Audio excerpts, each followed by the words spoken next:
पाड़ा में सेल्फी का शौक दो लड़कियों को भारी पड़ गया। सेल्फी लेने के चक्कर में दोनों लड़कियां नदी के बीच में जाकर एक पत्थर पर बैठ गईं। तभी नदी में पानी का बहाव तेज हो गया और दोनों फंस गईं।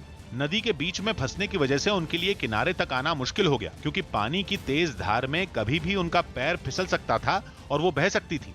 इसलिए दोनों एक दूसरे को पकड़कर खड़ी रहीं।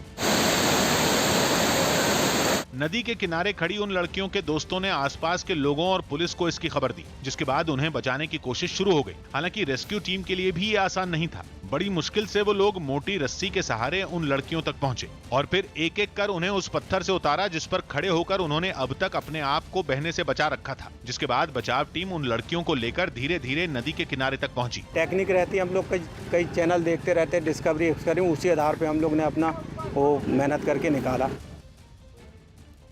मुख्यमंत्री योगी आदित्यनाथ आज अयोध्या जाएंगे। सीएम योगी वहां दोपहर बाद पहुंचेंगे। वो 5 अगस्त को राम मंदिर के भूमि पूजन के मौके पर प्रधानमंत्री मोदी के पहुंचने की तैयारियों की जानकारी लेंगे। आपको बता दें, 5 अगस्त को राम मंदिर का भूमि पूजन होना है। सीएम योगी आदित्यनाथ अयोध्या में साधु और संतों के साथ मुलाकात भी करेंगे। बताया जा रहा है कि वो राम जन्मभूमि स्थल भी जा सकते हैं और मंदिर निर्माण की तैयारियों की जानकारी ले सकते हैं।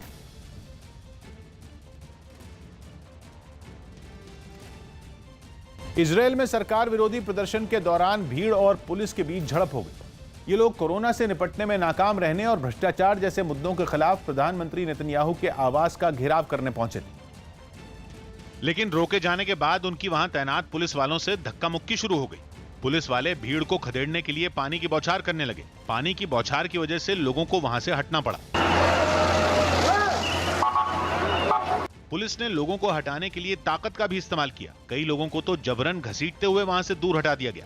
कई प्रदर्शनकारी हिरासत में ले लिए गए। हालांकि पुलिस की इस सख्ती के बावजूद प्रदर्शनकारी वहां डटे रहे।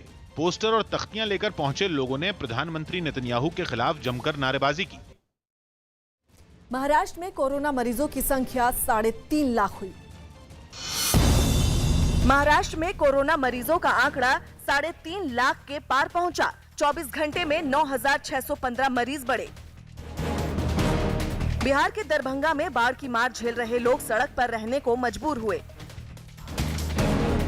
एमपी के श्योपुर में एक अस्पताल की कैंटीन में गैस सिलेंडर में लगी आग से अफरा तफरी मच गई। हरियाणा में पिछले 24 घंटे में कोरोना के 780 नए मरीज मिले। मरीजों की संख्या बढ़कर 29,755 हुई। कर्नाटक के बल्लारी में एक 100 साल की महिला कोरोना को हराकर ठीक हुई।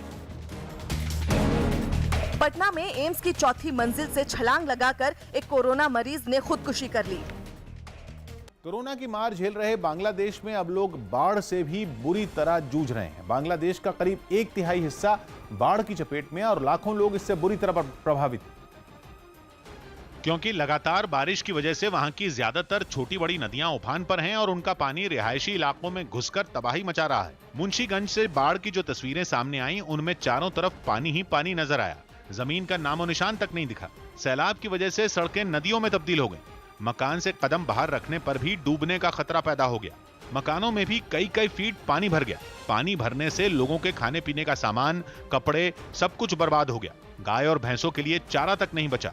मजबूर लोग जान जोखिम में डालकर सुरक्षित ठिकानों की तरफ जाते दिखाई दिए। जो नहीं निकल पाए वो मदद का इंतजार करते नजर आए।